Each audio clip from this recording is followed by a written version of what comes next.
اعوذ باللہ من الشیطان الرجیم بسم اللہ الرحمن الرحیم۔ عزیزان من، آج مارچ 1984 کی 9 تاریخ ہے اور درس قرآن کریم کا آغاز سورہ القیامہ سے ہو رہا ہے، 75ویں سورت 75۔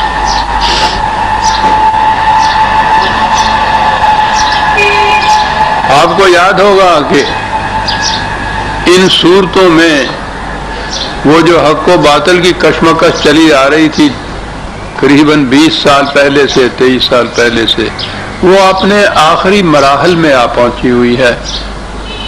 ان تصادمات کا اب ذکر آ رہا ہے، اس ٹکراؤ کا ذکر آ رہا ہے۔ تو یوں تو یہ حق اور باطل کے تصادمات پہلے دن سے چلے آ رہے ہیں کہ آدم اور ابلیس دونوں ایک ہی وقت میں سٹیج پہ آتے ہیں، اور ابلیس نے مہلت لے رکھی ہے آخری آدمی تک۔ اس کے معنی یہی ہیں، لیکن نبی اکرم صلی اللہ علیہ وسلم کے زمانے میں اس نے جو کیفیت یا رنگ اختیار کر رکھا تھا وہ تاریخ کا ایک قدیم النظیر واقعہ ہے۔ اب آخری دور اس کا آ رہا ہے۔ ابتدا اس صورت کی ہو رہی ہے۔ آپ پچھلی صورتوں میں آپ نے یہ دیکھا ہوگا کہ نبی اکرم صلی اللہ علیہ وسلم کو ایک جماعت سازی کے لیے کہا گیا، ایک کائنات کے شجر خزاں دیدہ پر بہار نو لانے کے لیے کہا کہ اٹھ قم۔ یہ اصل چیز جو ہے اس انقلاب کی وہ قم ہے۔ یہ اٹھنا یوں ہی نہیں ہے۔ ٹو رائز کے معنی صرف بیٹھے ہوئے کو اٹھنا ہی نہیں ہوتا، کسی مقصد کے لیے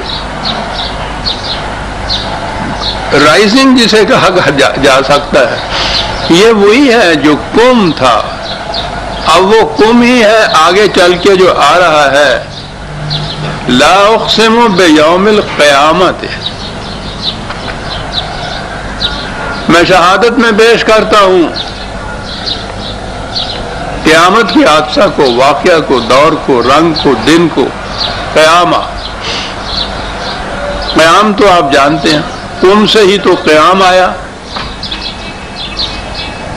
اور قیام کے بعد جب یہ گول تے لگائی جائے عربی زبان کے اندر تو اس کے معنی ہوتے ہیں وہ کام یک بارگی جو کیا جائے، شدت کے ساتھ یک بارگی کیا جائے۔ تو قیامت کا لفظ قیام ہی ہے حقیقت میں۔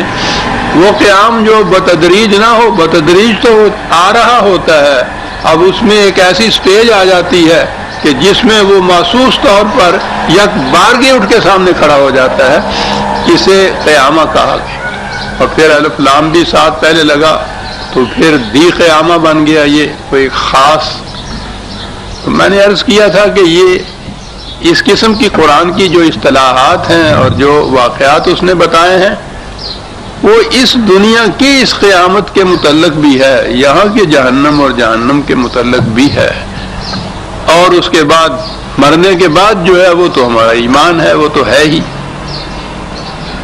تو یہاں بھی ایک تو یہ مقابلہ جو تھا باطل کا حق کی طرف سے بتدریج ہوتا چلا آ رہا تھا۔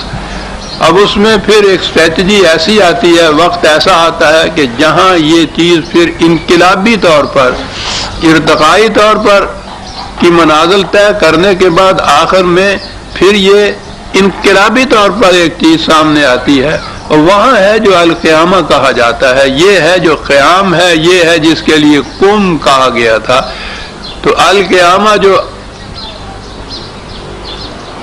یہ بات یہاں میں پہلے عرض کر دوں کہ اس قسم کی جو آیات یا صورتیں یا قرآن کریم کے واقعات ہیں، اب اس میں یہ کہ اس القیامہ سے وہ رائزنگ مقصود ہے، وہ انقلاب مقصود ہے جو اس کشمکش کے آخری مرحلے میں نبی اکرم صلی اللہ علیہ وسلم اور والذین معہ کے ہاتھوں سے برپا ہوا، اس دنیا کے اندر کا قیام، یا اس سے مراد قیامت کے مرنے کے بعد کی قیامت ہے۔ اب اسے تدبر فی القرآن کہا جاتا ہے۔ اس کا اثر کوئی انسان کے ایمان اور عقیدے پہ نہیں پڑتا ہے کہ اگر کسی نے یہ سمجھا کہ یہ یہاں کے انقلاب ہی کے متعلق ہے اور پھر وہ انقلاب ختم نہیں ہو گیا، بلکہ وہ حق و باطل کا انقلاب جو ہے وہ تو جاری ہے. ہمارے لیے بھی یہ احکام ہیں جو نبی اکرم صلی اللہ علیہ وسلم یا حضور کے ساتھیوں کے لیے تھے قیامت تک کے لیے. اور پھر خاص طور پہ یہ امت جسے وارث کتاب کے لیے انتخاب کر لیا گیا قرآن کے الفاظ میں، ان کے لیے تو قدم قدم کے اوپر یہ القیامہ ہے. یہ قیامت موجود جو ہے اس کا دیکھنا بڑا ضروری ہے. اور ہر آن میں، اصل میں تو ہر سانس میں انسان کے ایک قیامت پوشیدہ ہوتی ہے. ہر دور میں یہ ہوتی ہے، ہر آن میں ہوتی ہے. امت زندہ ہونی چاہیے. مردہ کے لیے تو قیامت ہوتی نہیں ہے. اٹھنا تو زندگی کے ساتھ ہے. تو مردہ قوم تو جانتی نہیں ہے کہ یہ قیامت ہوتی کیا ہے، زندہ قوم کے لیے تھی. اگر یہ زندہ قوم ہو یا زندہ قوم ہو جائے یہ امت جو وارث کتاب ہے تو اسے معلوم ہو کہ یہ القیامہ کیا ہوتا ہے.